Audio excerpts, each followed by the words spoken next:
to Abuja, the place that unites Nigeria.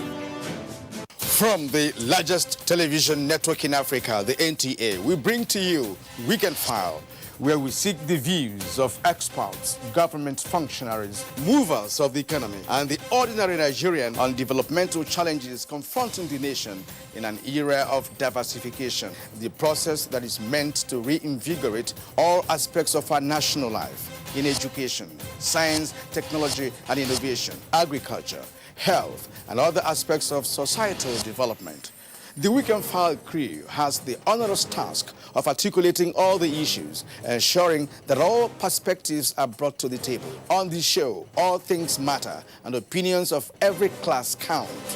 Weekend File shows every Saturday at 9 p.m. on the NTA network service. It is your weekend companion and a destination for news, views, and analysis. It is unmissable.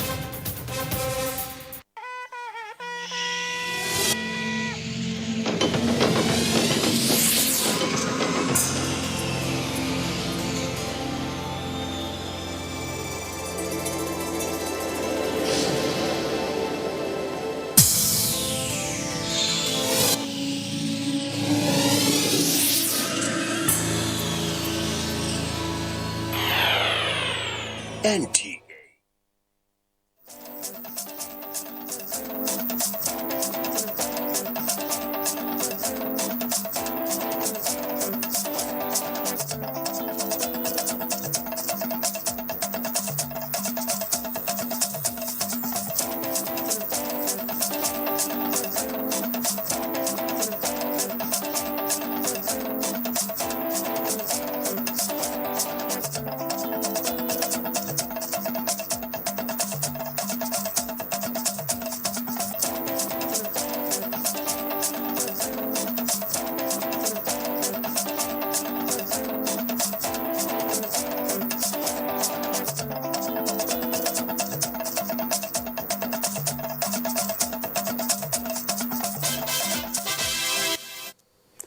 Hello and welcome to Nationwide. We are live in Abuja on Africa's largest TV network, the NTA. I'm Hawa Salihu Adama. President of the Senate, Ahmed Lawan, has congratulated President Muhammadu Buhari and the All Progressives Congress, the APC, on the president's resounding victory at the Presidential Election Petition Court.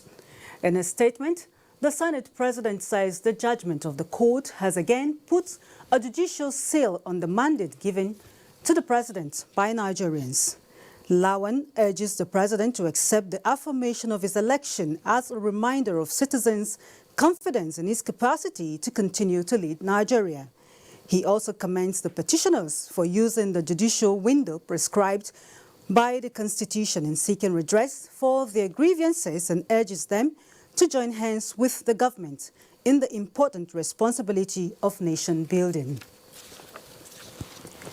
Meanwhile, Speaker of the House of Representatives, Femi Gbajabiamila, has also congratulated President Muhammadu Buhari on his victory at the Presidential Election Petition Tribunal. In a statement, the Speaker also felicitates with the leadership of the All Progressives Congress on the victory.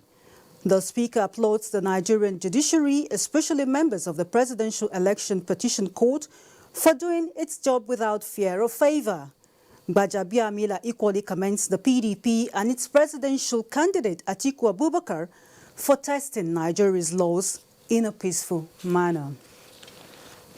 And the verdict of the Elections Petition Court has not only renewed the hopes of Nigerians for a brighter future, but also affirmed that the will of the people takes precedence.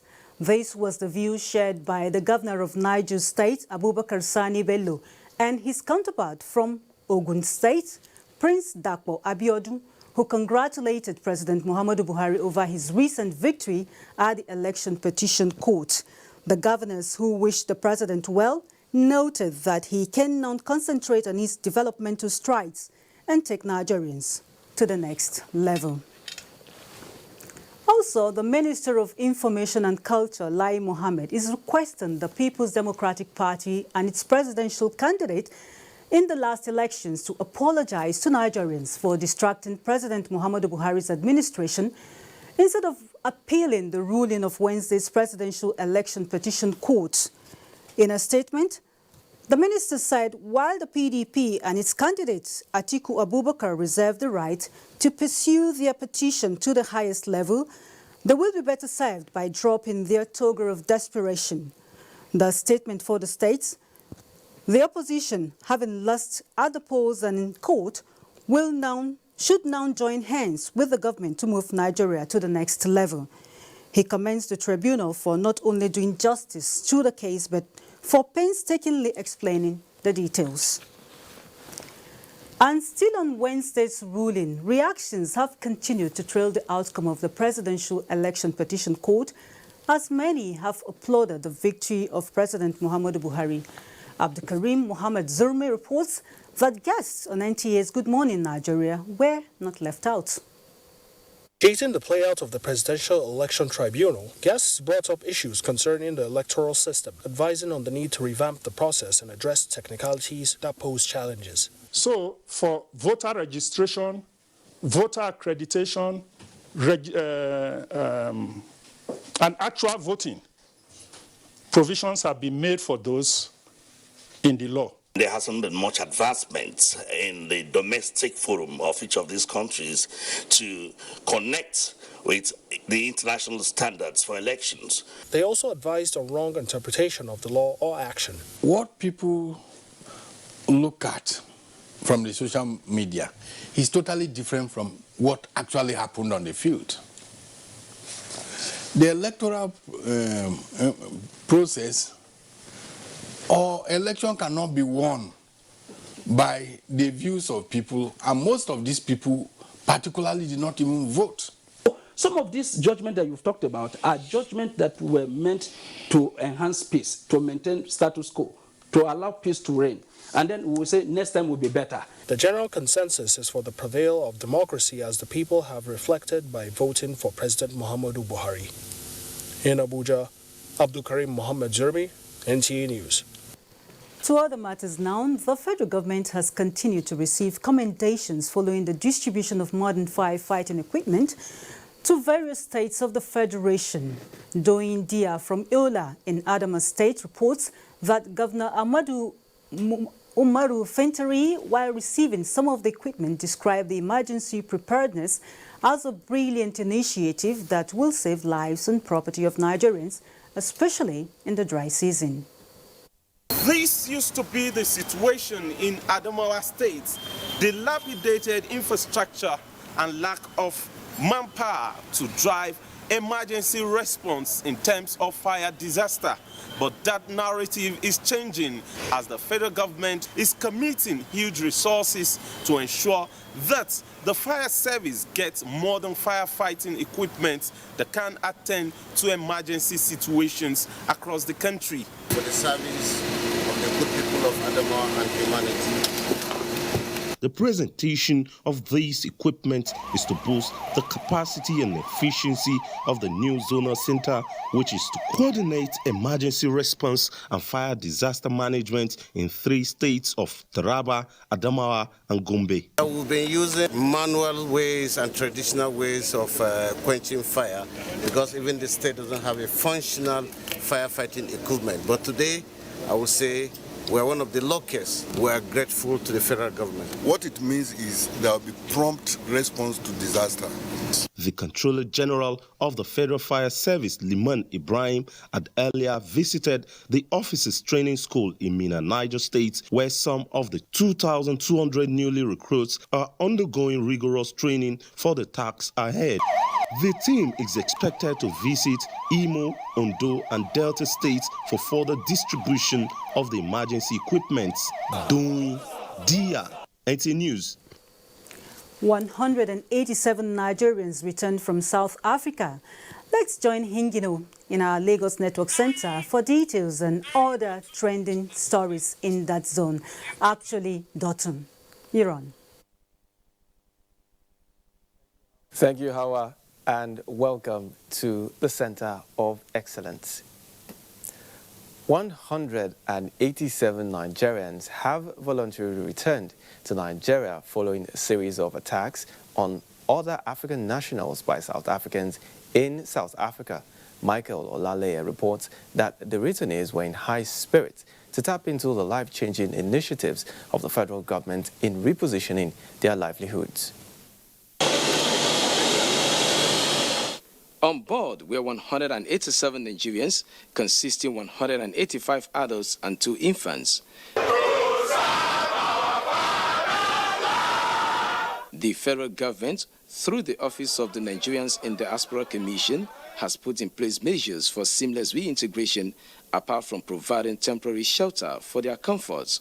We're glad that Mr. President gave this instruction and they're all back home. And it's about the beauty of us as Nigerians, that no matter what, we are one united country and we continue to stand by one another and defend one another. And in the words of Mr. President, the life of every Nigerian matters. The government has directed that the losses should be counted so that at the end of the day, the government will know the magnitude of the loss and then know how to press for compensation. Between 1995 and 2019, there have been 10 serious cases of xenophobic attacks in South Africa, which the returnees say is dehumanizing and inimical to achieving peace in the continent. With renewed hope to join the vanguard of making Nigeria economically buoyant among the Committee of Nations, some of them appreciated a kind gesture of the federal government for coming to rescue, insisting that they now feel safer in their motherland. We are so surprised that Nigeria government can do this. We are so surprised. We give our government a great gosa. No, never. I will never go back if I'm comfortable here. And besides, I don't even have plan to stay in South Africa. My next line of action is to stay here in Nigeria and open my workshop. The airline operator who facilitated the evacuation process put the cost at about 280 million naira. The aircraft is there, my pilots are ready. If the Nigerian High Commission calls us this night to say, oh, we have another 200 to move, we shall dispatch another set of pilots to go and bring our people back. Out of the about 100,000 Nigerians residing in South Africa, more than 600 have already indicated interest to return to the country. In Lagos, Michael Olaleye, NT News. The National Assembly has approved a sum of $5.3 billion for the commencement of Ibadan to Kano Railway project. Minister of Transportation Rotimi Amechi said this during an interactive forum with stakeholders in the maritime sector in Lagos. The forum is aimed at finding solutions to the various challenges confronting the maritime industry in Nigeria. I've heard the issue of enforcement of law and order. So I've heard the enforcement of mostly they wait more on security, and we're already focusing on security. And so we deliver on that. We're listening to them. After 6 months to 1 year, we'll come back again and say, have we been able to achieve those things you wanted us to achieve? Are there new things you want us to do? 800,000 persons are said to die by suicide every year globally, which translates to 1 person dying every 40 seconds by suicide. This alarming statistics explains why the United Nations is targeting the youth to raise the bar in the awareness of suicide prevention as the World Suicide Prevention Day is commemorated. Adeola Omokivie has the details. This is 15-year-old Blessing Otohi, who suffers from undue comparison. She will tell me that Mr. Lagada is doing something and he cannot do it. It's pain. Serious. Blessing is one of the many others who passed through same ordeal. Shocking revelation came from the first female talking drummer in Nigeria, Aralola Olamuyiwa, who has attempted suicide thrice. It got to a stage in my life and career, I lost everything. The rate of has increased by 60% over the last 45 years. Every society, whether it's a state or government, should have a strategy to prevent suicide. A psychiatrist, Dr. Fumi Akinola, noted that suicide is the second leading cause of death amongst adolescents between the ages of 15 and 19 and young adults of 20 and 24 years. When there's a change in the behavior of anybody, your children, your friend, your colleague, so you bother to find out, be your brother's keeper. A panel of discussants and parents at an interactive session advocated increased awareness among the youths, noting that suicide is never the way out. Theme for this year is working together to prevent suicide. In Lagos, Adeola Omokive, NTA News. And that's our contribution from Lagos. Nationwide continues after the commercial break. It is here again. The NTA ETV Annual Expo is here again. This time, it is the 13th edition.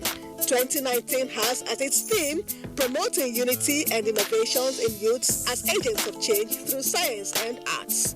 It promises to be captivating as youths across the nation showcase their unique skills and innovations in science and arts, make new friends, and showcase their rich cultural heritage. Join us at the NTA Headquarters Arena Area 11, Garki, Abuja from Sunday 20th October to Thursday 24th October 2019. For more information, participation, and sponsorship, please call these numbers.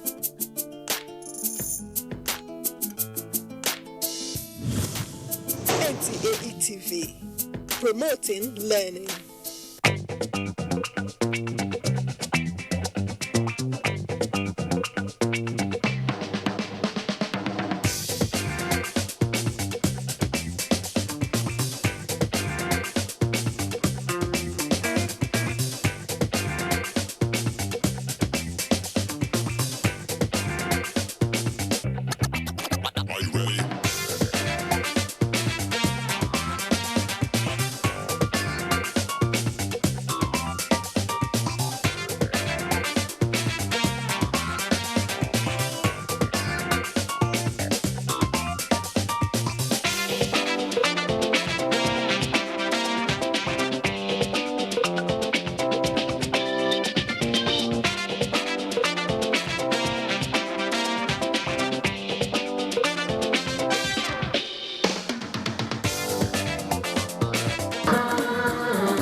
Their ancestors were taken away as slaves. Now they return as kings and queens on a pilgrimage back to the motherland. The third door of return ceremony, Diaspora Festival, Badagry, Lagos, Nigeria, takes place in Badagry from the 15th to the 20th of October 2019.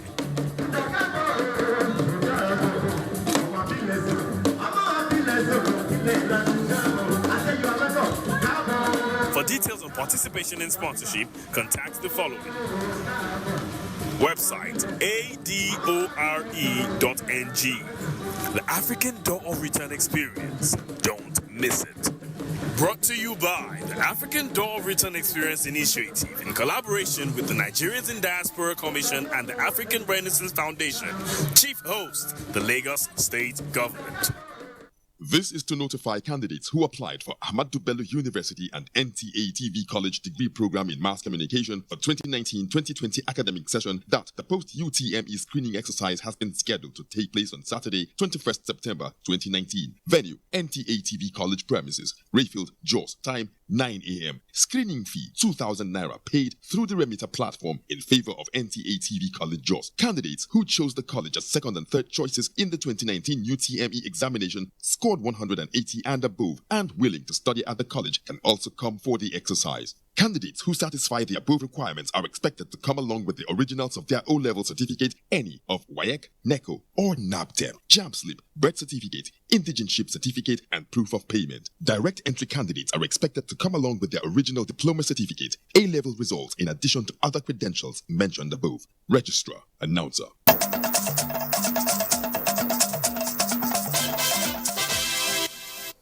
Thanks for rejoining us. It's Nationwide.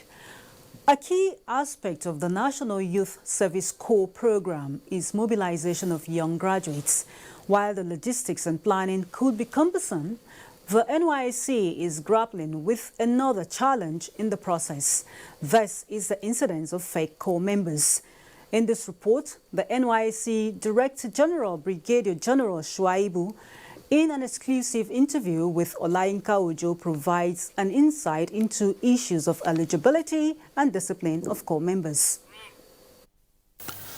Instituted under the government administration to ensure cohesion, the NYSC is what many describe as a noble cause indeed. However, practices that could be termed unnoble threatens the institution's integrity. Enrollment is an aspect that must be kept impeccable, but this, according to the helmsman, is being circumvented by some corps-producing institutions.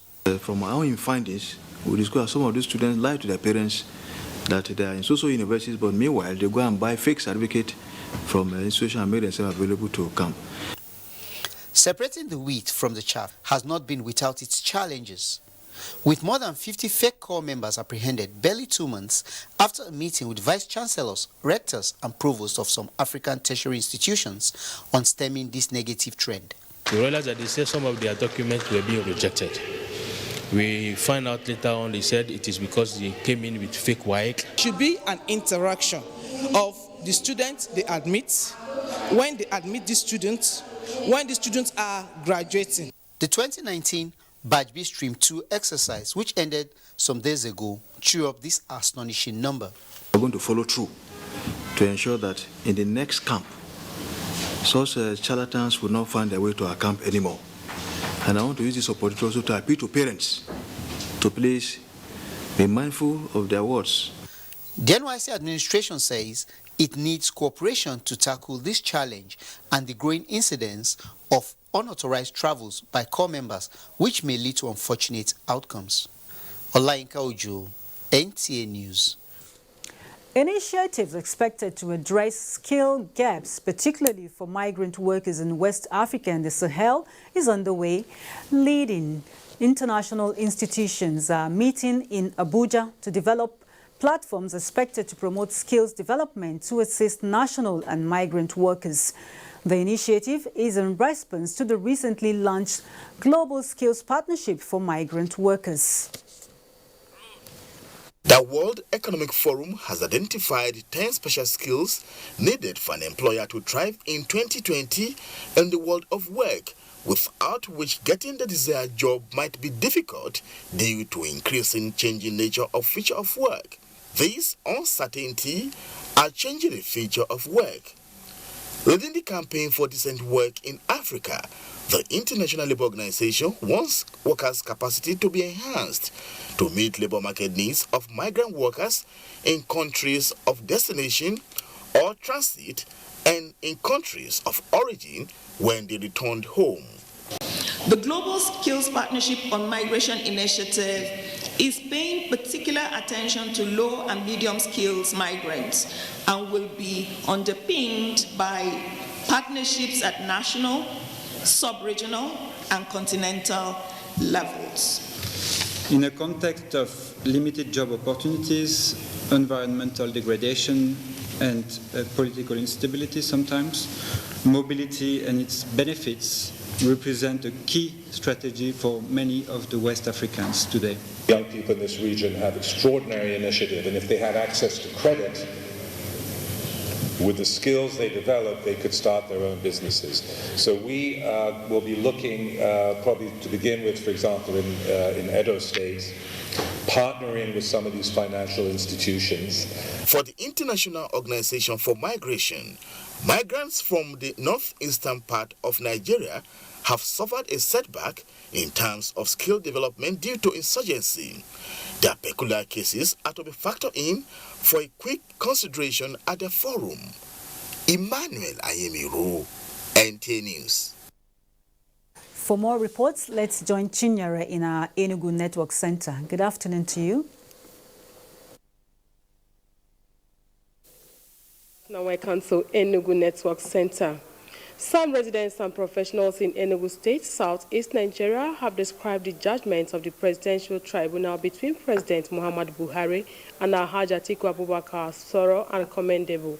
They gave their assessment in an interview with correspondent Amish Pius in Enugu State.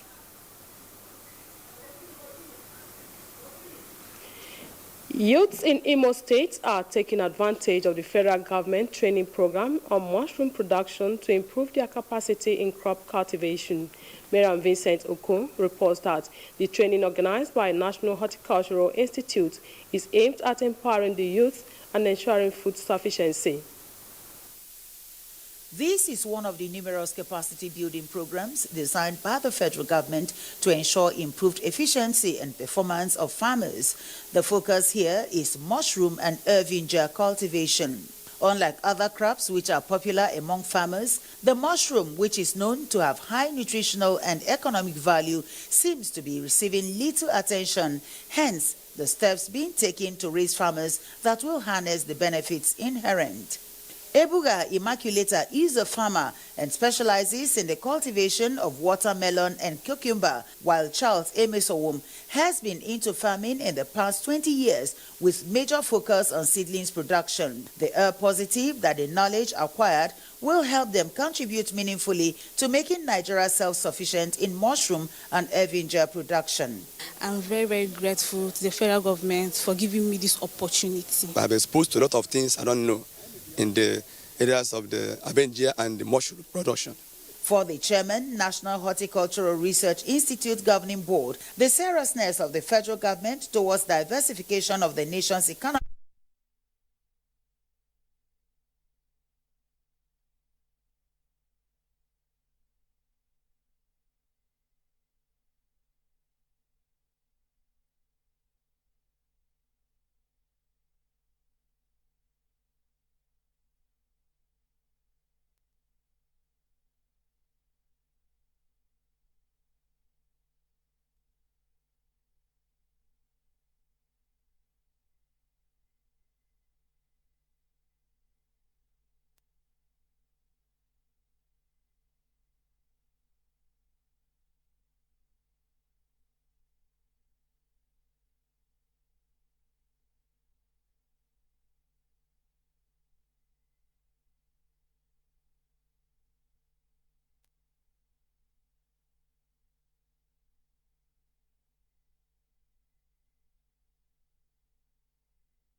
A statement by the NAF Director, Public Relations and Information, Air Commodore Ibikule Daramola, states that this was achieved when a Nigerian Air Force Alpha jet on armed reconnaissance mission along the axis spotted two ISWAP gun trucks emerging from the Jumara-Sheri settlement heading towards Garunda.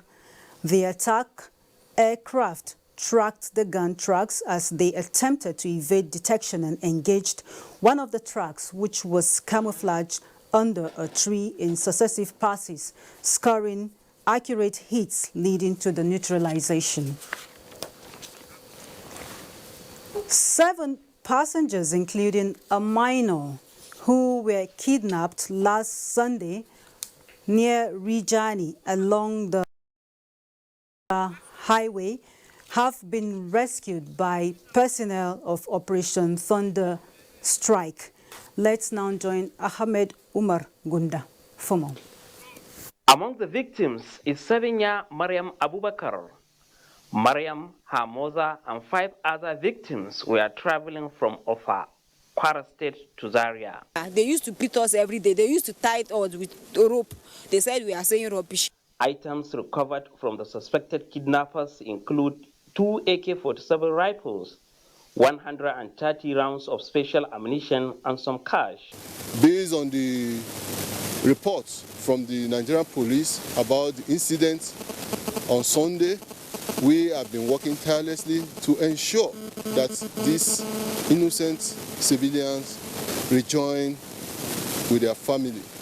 And in the process, we lost one of our sources. The victims have been handed over to Kaduna State Commissioner of Home Affairs and Internal Security. We want to thank the Chief of Defense Staff, the Chief of Army Staff, the GOC 1 Division, the Garrison Commander, and the Force Commander for doggedness, courage, dedication, and total commitment. Operation Thunder Strike was launched in May this year. In Kaduna, Ahmad Umar Kudang, NTA News. And with the recent pronouncement by President Muhammadu Buhari on reasons why the Ministry of Police Affairs was created, the Minister of Police Affairs, Mohammed Megari Dingyadi, met with the Inspector General of Police and his management team to discuss ways of improving the force for better service delivery. Over now to Francis Fong.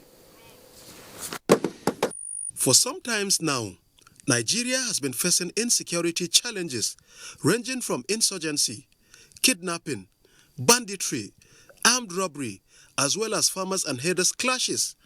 In a bid to address these challenges, President Muhammadu Buhari has created the Ministry of Police Affairs to oversee the development and implementation of strategies that will enhance Nigeria's internal security in synergy with other security and intelligence agencies.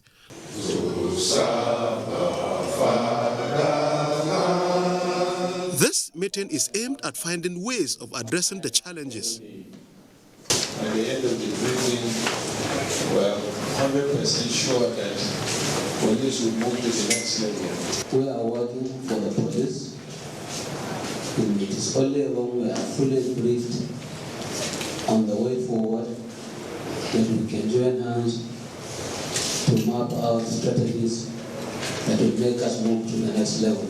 And I think we should work together and seek the cooperation of other security agencies to ensure that we move this country to the next level. I want to thank you. The minister further assured the police top management team of a harmonious working relationship. In Abuja, Francis Form, NTA News. And still on security matters, following Governor Umaru Bello Masari's dialogue initiative with suspected armed bandits, a total of 15 persons, including a 4-month-old baby, have been so far released by their abductors, just as the state government released 14 suspected bandits in the custody of security operatives. Shehu Adamu was at the handing over ceremony and now reports. For years, some parts of Katsina State have been facing the challenges of insecurity, thereby making lives difficult to the people of the affected areas. Worried by the situation and part of commitment to complement federal government efforts at addressing the challenges of insecurity in the country, the Governor Aminu Bello Masari-led administration in Katsina State initiated a dialogue and amnesty program with the repentant bandits. 2 weeks into the dialogue initiative, both parties commenced fulfillment of the agreements reached. Governor Aminu Bello Masari, who expressed delight with the positive outcome of the dialogue initiative, reiterated the determination of his administration to implement the agreements to the letter and called on the other party to follow suit. We hope the process will be completed within the next 1 or 2 days so that we will start the second phase of the peace initiative that has been started. One of the released kidnapped victims, Saadatu Garba, commended Katsina State government for securing their release. A mediator of the dialogue with the bandits, Abdullahi Merafi, assured that the armed bandits are committed to the agreements reached. More release of kidnapped victims and suspected bandits in the custody of security operatives are being expected. In Katsina, Shehu Adamu, NTA News. That was Shehu Adamu there reporting on the Katsina State Governor Aminu Bello Masari's initiative. Moving on now, about 60 more suspects have been arrested in different parts of the country in connection. This is the latest success recorded by operatives of the Operation Perf Ada in their bid to rid the country of rising waves of crime. Over now to Francis Fong. This gang of 11 kidnappers are allegedly responsible for the kidnap of a lawmaker from Sokoto State and 3 students of Ahmadu Bello University. The lawmaker was kidnapped in Bodai village of Dengue Shuni local government area on August 22nd. 4 days after, 3 students of Ahmadu Bello University Zaria were also kidnapped along Abuja-Kaduna Expressway. The suspects confessed not only their complicity in the incidents, but others that have to do with kidnapping and armed robbery within the northwest zone of the country.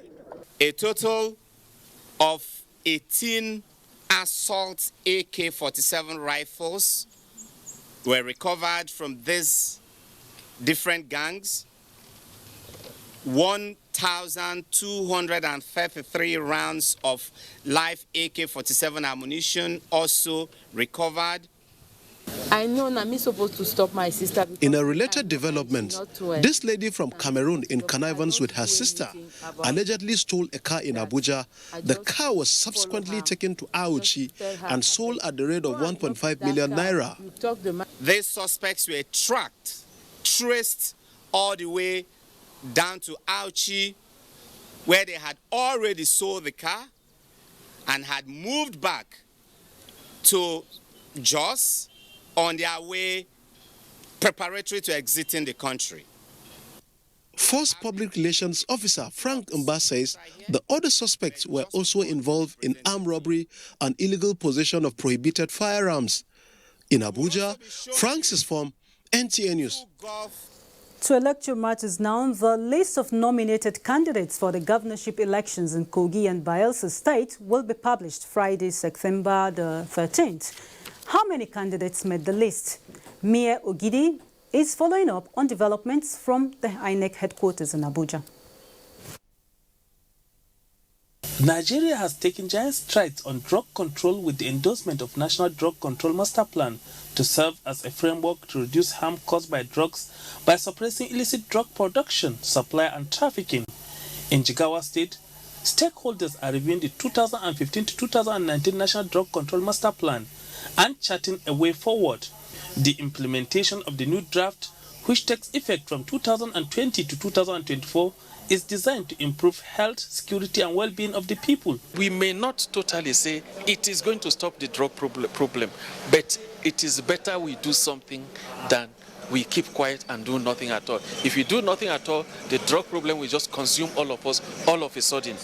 The most important thing is for the stakeholders to collaborate. We have to seriously involve the traditional rulers, the ulama, and this question of creation of employment. The National Drug Control Master Plan was developed through a participatory and all-inclusive consultation which provide a comprehensive roadmap for 4 years to address array of drug concerns in the country. In Dutse, Ibrahim Bello Gunda, NTA News. That was actually Ibrahim Bello Gunda reporting on a collaborative effort to stem the tide of illicit drugs in Jigawa State. Worried over increase in rate of breast and cervical cancer in recent time, a non-governmental organization has organized awareness workshop in Anambra State to educate people on precautionary measures against the disease. Chinyere Fesi-Okoye reports.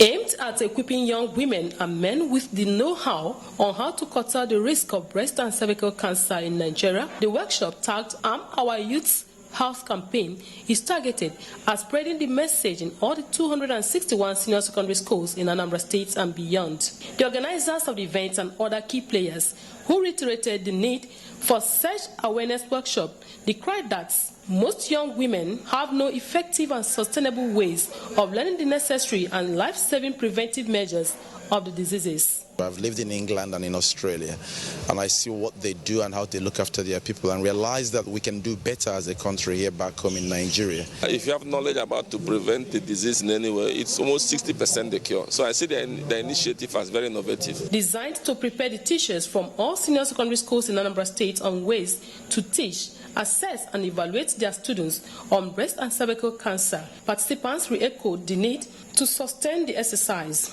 The Arm Our Youth campaign is an evidence-based, Harvard-endorsed anti-breast and cervical cancer health promotion initiative of the OCI Foundation, which is being introduced across all senior secondary schools in Nigeria from 2019. In Oka, Chinyere Fesi Okoye, NTA News.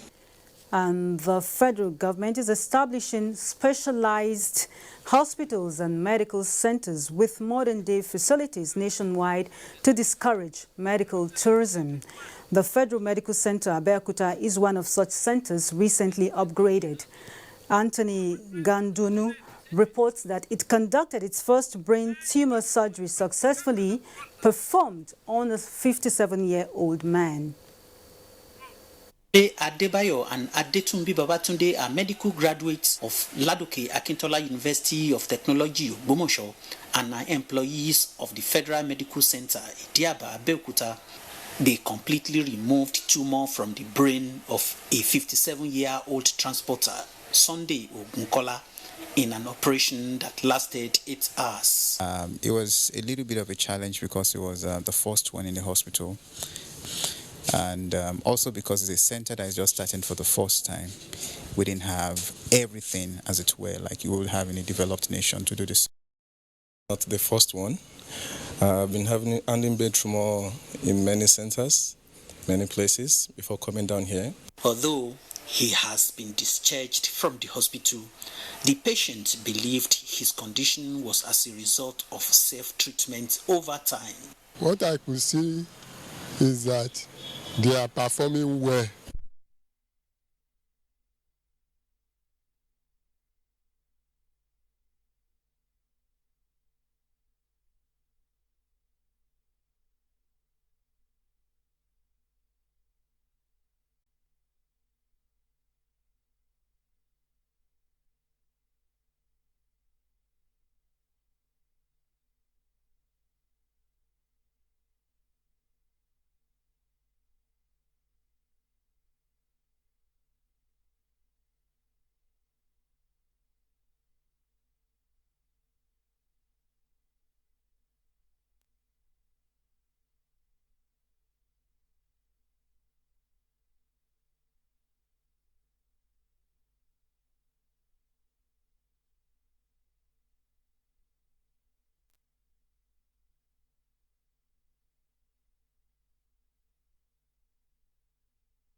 Management and social development bring together various entities to have a holistic humanitarian response in the country. This was the question posed during this retreat, targeted to seek technical support in order to establish a strong structure for the ministry.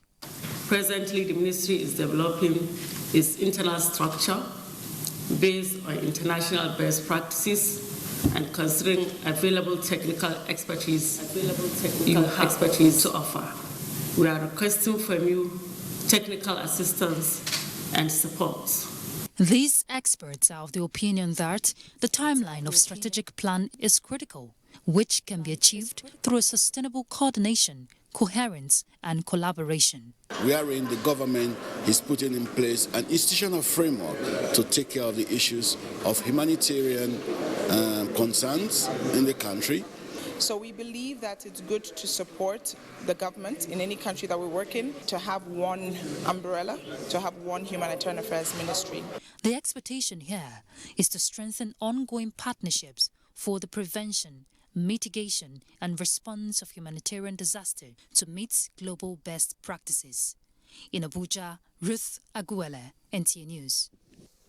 You're on to Nationwide on the network service of the NTA. We take another break now. More reports when we return.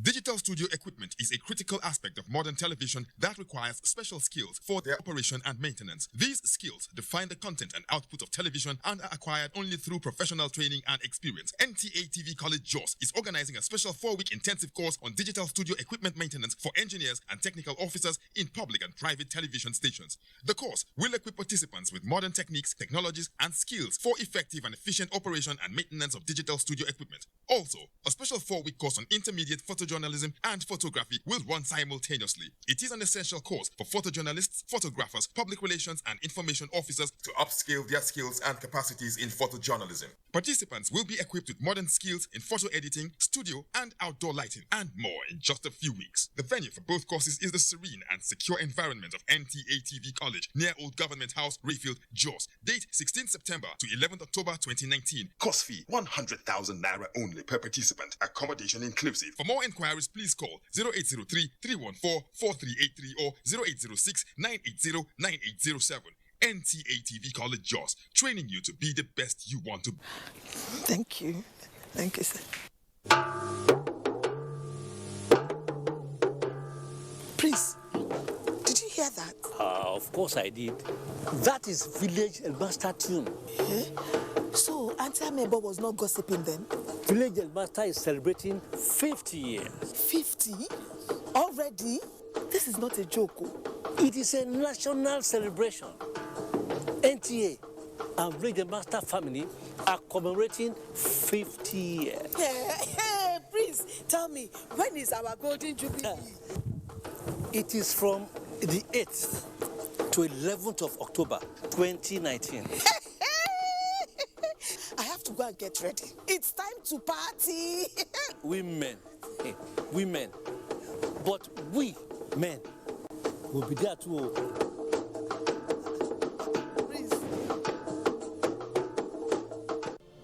These days, people get their news and information from more media sources than ever before. Some of the news and information given are fake, unverified, doctored, and manufactured to create confusion, stir disaffection, and cause disunity. Before you believe or share any news, ask yourself, is this real? Is it from a credible source? Is it verified or verifiable? Fake news is dangerous, whether you do it for fun or for political gains. Real people can get hurt. Fake news, don't create it, don't spread it. This is a public service announcement from NTA. When you hear that sound, you know that Nigeria's most authentic newscast is about to begin.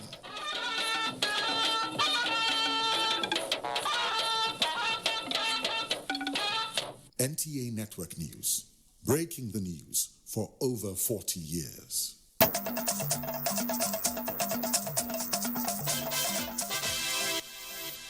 Thanks for rejoining us. Lack of trust among public officers, insurgency and poverty have been identified as some of the factors hampering citizens' participation in governance in Nigeria.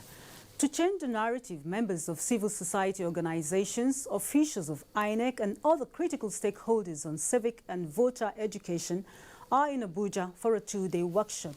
Elizabeth Omori reports. Civic responsibility has been a part of the societal setting for many centuries as a blueprint for democracy. Talking about civic responsibility or participation, oftentimes many neglect their responsibility, complain about the system of governance, and do not participate in the process. Let's take, for example, the last general elections in Nigeria. The last election, did you vote? No, I didn't. Why? Because we went there and they were delaying our time. So we had to go back. I did not have voter's card there.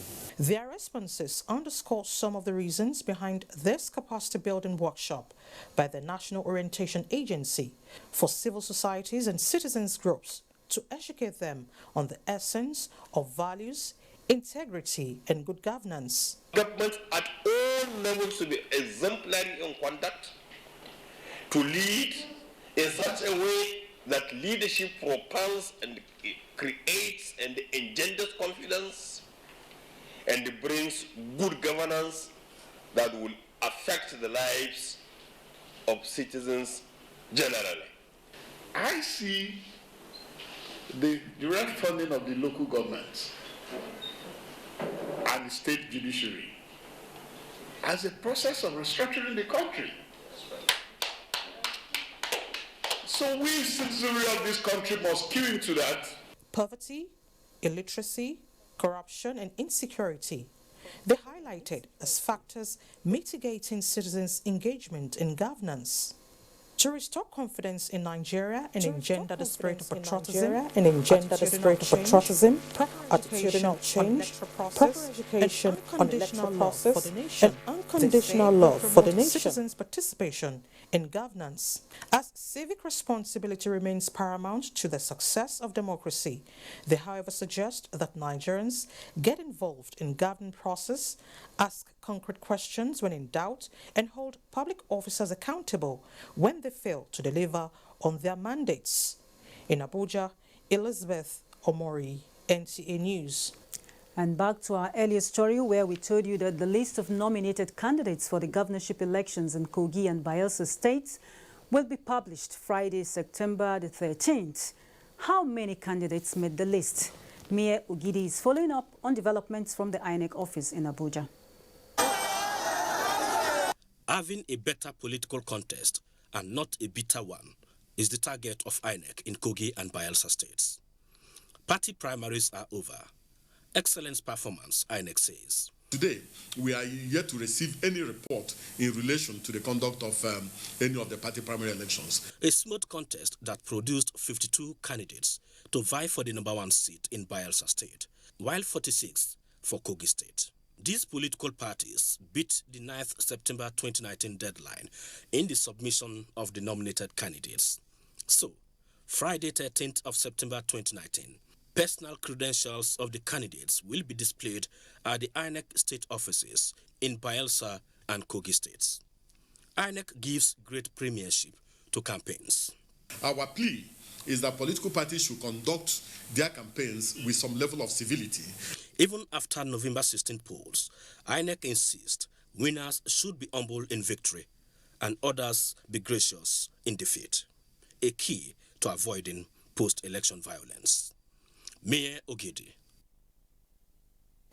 Staying with elections and governance, who defined a woman as a second-class citizen is a critical question religious leaders, traditional rulers and women from across Nigeria and abroad converged on Abuja to attempt an answer to, as they examined women's participation in governance and the role of faith and traditional leaders. Momso Damien Detti will lead us. North, East, West and South, they all gathered. They are policymakers or wield a level of influence in their domains as heads of churches, mosques, or kingdoms and emirates. That makes them qualified.